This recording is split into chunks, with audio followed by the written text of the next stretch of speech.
An OKC suburb is cleaning up after being hit with strong winds. We'll bring you live coverage of the damage coming up. ME Labs brings COVID tests and vaccines to OU students, and a Capitol police officer is in hot water after telling rioters to take down Facebook post. OU Nightly starts now.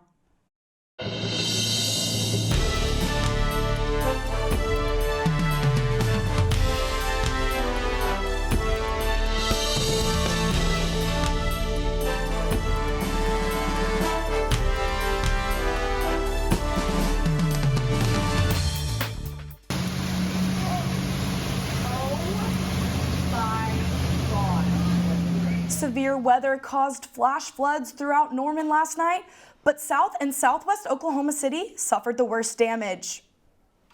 Hello and thanks for watching OU Nightly. I'm Olivia Dague. And I'm Jessie Klinger. Tonight we begin with severe damage after last night's storm in OKC. Kolby Terrell joins us live from Del City. Kolby. Thanks guys. I'm outside S&S Textiles where earlier this morning strong winds blew off the roof. I talked with the owner about damages the storm may have caused and what it's doing to affect those around him. It looks like a tornado hit sometime early this morning, and it wrecked us pretty bad. So we're in the process of going through to see what we're going to have to do. For Jerry Goodrich and his neighbors, the morning took an unexpected turn. Looks like this is where the beam from the roof, Jason roof, come through. Looks like we got some roof damage. At some point during last night's storm, the roof of Goodrich's textile store flew off and hit neighboring businesses. We're going through, seeing what we can salvage. The fellow business owners are in good spirits and look forward to the work of rebuilding. Things happen. You just have to, move on. But this wasn't the only place hit hard. Here behind me outside of Will Rogers Airport, you can see the damage as well. In between hangar 2 and 3, you can even see a plane buried beneath debris. A week's worth of rare fall severe weather left its mark across central Oklahoma. But area residents vow to work together to quickly repair and rebuild. And Goodrich says his neighbors are even allowing him to store whatever he has left in their businesses. Reporting live, Kolby Terrell, OU Nightly. Thanks, Kolby. And that storm that caused that damage also reached us here in Norman. Hayden Giller joins us in the studio. Hayden, what can you tell us about that storm? Yeah, well, it's like Kolby said, we normally see that kind of weather in, say, April or May, but this came in the middle of October. So what exactly happened? The storm started bubbling out here near Hinton and Carnegie, Gracemont area, and as they pushed to the east, they strengthened and became those April or May storms that we usually see. But I'll remind you, on October 14th. In Oklahoma, these storms can happen any time of year and any time of day. As they pushed through South Oklahoma City, they started forming some fairly large hailstones as 2-inch hail fell in Mustang. The storms eventually pushed through just after 1 a.m. and moved all the way out of the state come the next morning. But that hail, how big was the hail? Here is a hail track. You can see it pushed just to the south of Oklahoma City. The black values here, the black pixels, are larger hailstones, and the pink are smaller, say, golf ball or quarter-sized hail. That tennis ball, 2-inch diameter hail fell in Mustang, Oklahoma last night. Now, thankfully, these storms are behind us, and if we look ahead to the rest of the show, fall is finally here to stay. A game day forecast, and most importantly, those storms, as I said, are behind us, which I'm sure is a relief, Jessie and Olivia. Yes, it definitely is, Hayden, and ME Labs is making COVID-19 vaccines and tests more accessible to OU students. From 12 to 5 each Monday and Thursday afternoon, ME is hosting vaccine and testing clinics in the Timberdale parking garage. They will be giving out first, second, and booster doses of both Pfizer and Moderna. As the holiday season approaches, ME hopes the site will be a convenient way for OU students to keep their families safe. As we get closer and closer to Thanksgiving and you think about going home for Thanksgiving, come by and get a test just so you know you're not bringing COVID home to your parents or your loved ones, and just be safe about it. ME plans to extend its days and hours of operation in the parking garage. To get your free vaccine or test, sign up for the time at melabs.com. And as this holiday season begins, COVID cases are climbing in the state. The state of Oklahoma reports over 1,000 new cases today, bringing the active COVID case count to more than 9,000. There are a reported 10,826 COVID deaths in the state, and 2 million Oklahomans are vaccinated. Today, the Texas House of Representatives passed a bill regarding transgender athletes in school sports. The bill allows only athletes born male to play on boys' sports teams and only those born female to play on girls' sports teams. Some feel that this will protect the progress made in women's sports over the years. Biological males, in addition to having much higher testosterone levels, have many other physiological advantages that girls just cannot overcome. Democrats disagree and feel that this bill will unfairly exclude transgender athletes. The bill will now go to the Texas State Senate.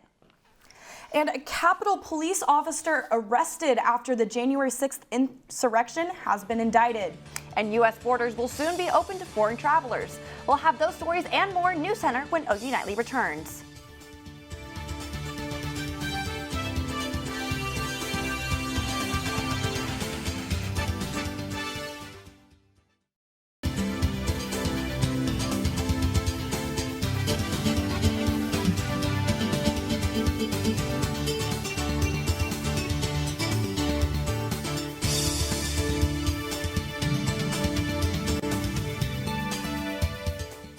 This morning, a U.S. Capitol Police officer was arrested in connection to the January 6th insurrection. Bailey Coyle has that story and the rest of today's headlines from around the world. Bailey? Thanks, Olivia. A U.S. Capitol Police officer has been indicted on obstruction charges. The officer, Michael A. Riley, is accused of tipping off a January 6th rioter by telling them to remove Facebook posts that showed the rioter at the attack. Riley was arrested Friday and appeared virtually in court before being released with several conditions. He was the first police officer on duty during the riot to be arrested and will return to court later this month. And for the first time since March 2020, U.S. borders will be open to foreign travelers. Starting on November 8th, those vaccinated will be required to show a proof of vaccination and will need a negative COVID test within 3 days of entering the country. This comes days after the U.S. announced its plan to reopen its borders to vaccinated travelers from Mexico and Canada. And east of London, British lawmaker David Ames died earlier after being stabbed multiple times, rattling the country. What is clear for us is that lawmakers need to be able to do their work. They need to go about doing their work free from fear of attacks or murder or anything else, and that is a centerpiece of democracy. Police said they have arrested the suspect and recovered a knife from the scene. And over in Italy, thousands are protesting after a mandate for all workers to show a government-issued COVID-19 pass started today. Jessie and Olivia, back to you. Thanks, Bailey and Olivia. After going to the Texas State Fair last weekend, I love me some fried food. I am so excited for that fried food, and we are in luck because a new restaurant opened on Campus Corner, Jessie. We'll tell you where you can enjoy those fried foods whenever we come back.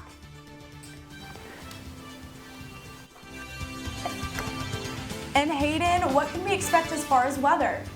Well, the storms are behind us and fall conditions are ahead. More on that after the break.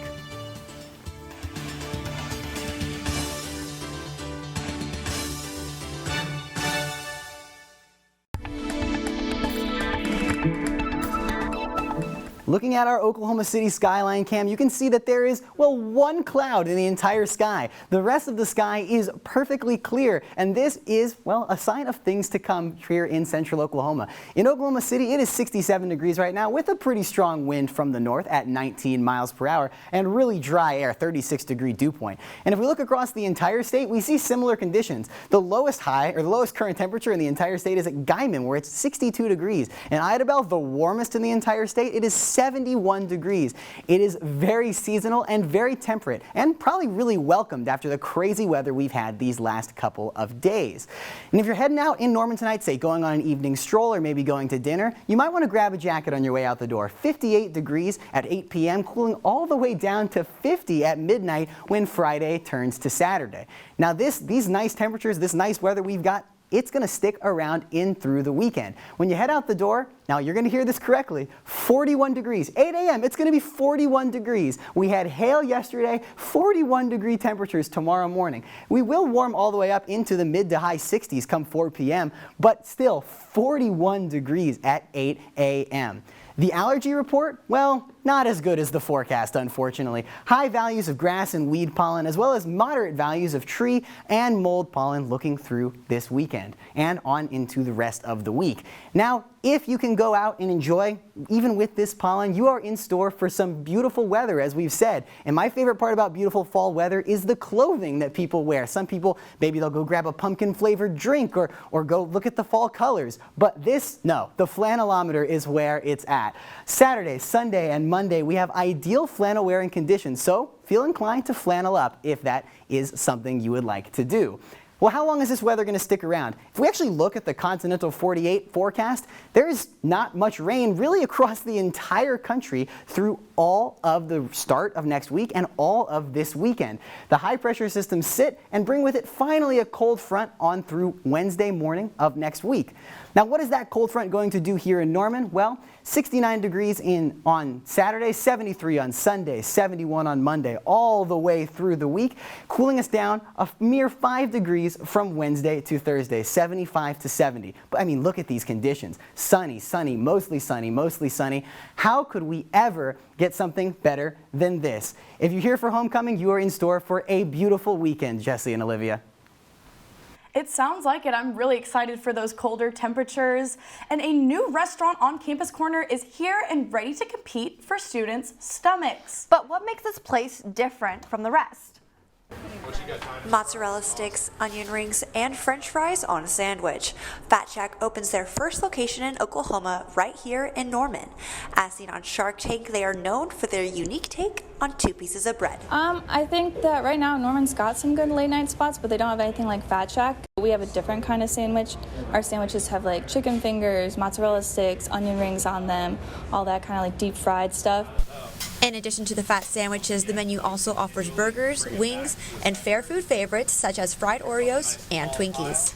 It was really great. There's nothing like this in Norman right now, so I'm super excited to see stuff like this come through. Somebody so excited to be here. Their team wants to be here, and they're embedded in Norman. The crew's working really hard. The place is spotless.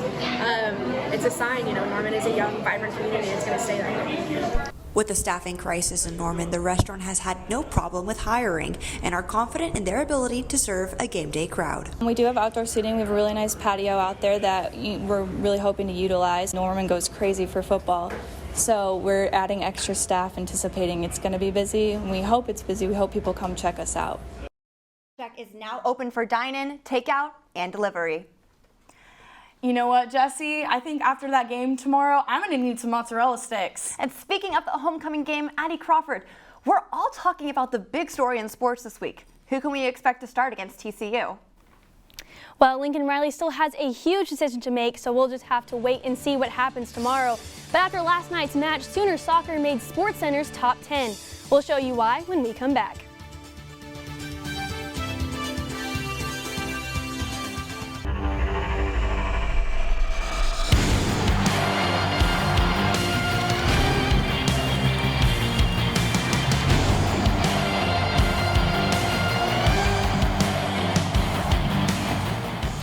Welcome to Big Friday Sports. I'm Ashley Velde. And I'm Addie Crawford. Happy Friday, everyone. Ashley, you know what that means. I sure do. It's game day eve.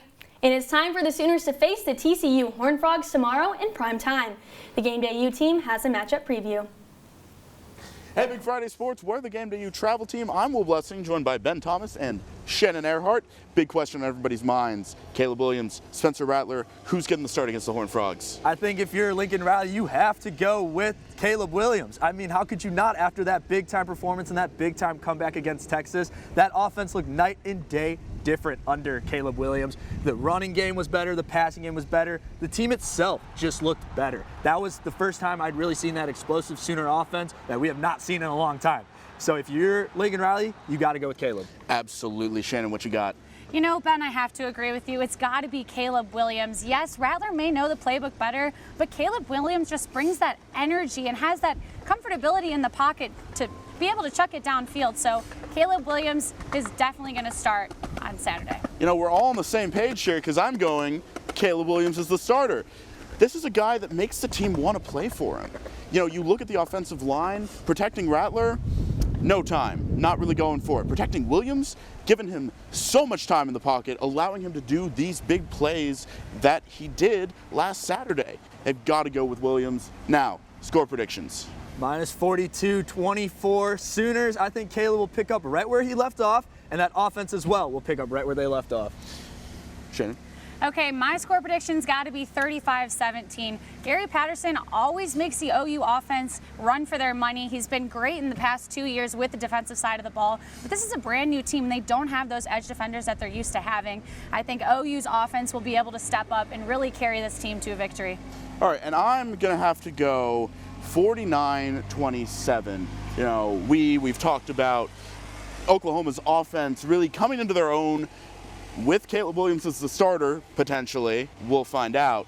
But I think, you know, the offense is back to scoring up high numbers. The defense will be able to hold them down. This is going to be a good game between the Sooners and the Horned Frogs. Definitely will. We'll have to see when the Sooners play the Horned Frogs tomorrow at 6:30. But that's all the time we have for you right now. For Ben Thomas, Shannon Ehrhardt, I'm Will Blessing. Be sure to watch Game to You tomorrow morning, 8 a.m. on Facebook and YouTube Live. Back to you in the studio. Tomorrow we have an exciting battle of the oranges with OSU taking on Texas. The Longhorns are hoping to bounce back from last week's tough loss. Meanwhile, the undefeated Cowboys are rested up after a bye week. The two teams will take the field in Austin on Saturday at 11 a.m. And Sooner volleyball topped Texas last night with a close one, winning 3-2. This win brings the ladies back up to 500. Moving on to soccer, the Sooners took the dub last night against Kansas 3-2. Freshman Leonie Weber kicked an impressive backheel goal to secure the win in a spot on the SportsCenter top 10. And the Sooner sports don't stop there. After defeating Kansas, the soccer team is looking to defeat a different Kansas team this time, Kansas State, Sunday at 1 o'clock. And Sooner volleyball has a rematch tonight, taking on Texas Tech at 6 p.m. after the beating the Red Raiders yesterday. And from the Fieldhouse to the Green, OU women's golf tees off the JW Invitational on Sunday. And when we come back, we'll toss it to some prep action with high school football.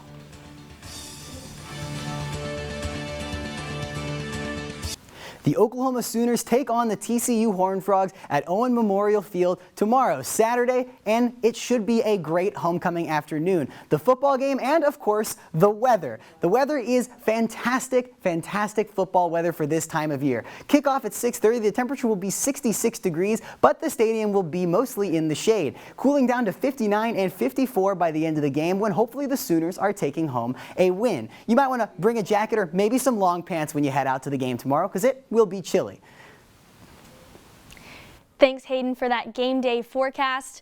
Well, tomorrow TCU is coming to the Palace on the Prairie, but it'll be pretty hard to top that Red River game last week. It sure will, but it will be fun to see TCU QB Max Duggan and those dynamic TCU running backs. I'm also looking forward to seeing who will be starting under center for the Sooners and how the offensive line has made adjustments. OU offensive lineman coach Bill Bendenbow talks improvements at halftime and how the O-line has made its progress. You know, and again, I think it just came down to those guys were confident. They didn't worry about doing anything but their job. The score didn't matter. It was doing your job play after play. And, you know, we are relatively young and experienced at some positions. You know, now it's not an excuse. It is what it is. It's my job to make sure that these guys get up to speed. And I think they'll continue to improve. And over to the national landscape, 11th ranked Kentucky heads to Athens to face the #1 Georgia Bulldogs. A big test to see if Mark Stoops and his Wildcats can stay undefeated. And after falling to Boise State last weekend, BYU hopes to claim victory against Baylor. Both teams hold 5-1 records. And Oregon plays Cal tonight in Eugene, hoping to take a dub after that overtime loss to Stanford last weekend. And finally, after Alabama's big upset, the Crimson Tide are wanting to get back on track this weekend as they play Mississippi State in Starkville. On to our high school sports spotlight with some local football. Norman North toppled Putnam City in a Thursday whitewash 23-0. The big play of the game was this big 60-yard touchdown run by Chapman McCowan. The Timberwolves carried their record to 5-2, while Putnam City holds a losing record of 3-4. Staying under the lights, two teams close to campus, Westmore and Norman High, face off tonight at 7. The Westmore Jaguars are sitting at 1-7. And the Norman High Tigers are sitting at 2-4. Both teams are desperately looking for a win in tonight's matchup. And last but not least, Tulsa Union and Moore High battle it out tonight at 7 p.m. Each team has a 1-5 record, with Union as the 4th best team in the state and Moore as the 35th. Last year, when the two played each other, Union completely blew out Moore 62-12. But this year is a new year for the Lions, and tonight's matchup should look much different. Another week, another comeback rally for Jalen Hurts as he led the Eagles from a 28-7 deficit, scoring 2 touchdowns to pull Philly within 6 with 3 minutes left in the 4th. But it just wasn't enough as Tom Brady ran out the clock, beating the Eagles 28-22. The Eagles continue a winless home record under their rookie head coach Nick Sirianni. And Addie, after last night's game, the Eagles traded tight end Zach Ertz. He's not only famous for being a great tight end, but his wife is also soccer superstar Julie Ertz. Speaking of superstars, a pair of former Sooner Heisman winners face off on Sunday. Kyler Murray's Arizona Cardinals visit the Dog Pound to take on Baker Mayfield's Browns. Closer to home, the Dallas Cowboys take a New England fall trip to face Bill Belichick and the Patriots. In an NFC North battle in Chicago, the rival Packers come to town. Aaron Rodgers faces Justin Fields for the first time. Well, thanks for joining us for OU Nightly and Big Friday Sports. I'm Addie Crawford. And I'm Ashley Velde. Be sure to tune in to Game Day U tomorrow morning, bright and early at 8 a.m. Have a fun and safe game day, and we'll see you next week. Good night. He'll keep it, rolls right, and he'll run it himself. Touchdown. Snap. Williams runs it himself left side, bounces outside, got the first down, and he's free. Caleb Williams, he's got nothing but top bull grass. 25-20, 15-10-5, it's a touchdown. Quick throw out, that's caught by Mims, runs back right, throws back to Rattler. Rattler looking downfield, he's got the Bullfrog open at midfield. It's a race to the 40, 35, stutter step 30, and out of bounds at the 25. Handoff Brooks, running left, cuts it up to 25, banks it outside, breaks a tackle 30, watch out, 35-40, it's a race, midfield, 45-40, looking back, looking right, looking left, stiff arm 30, 25, down to the... Williams wants the football, he's got it, then he drops it, picks it up, steps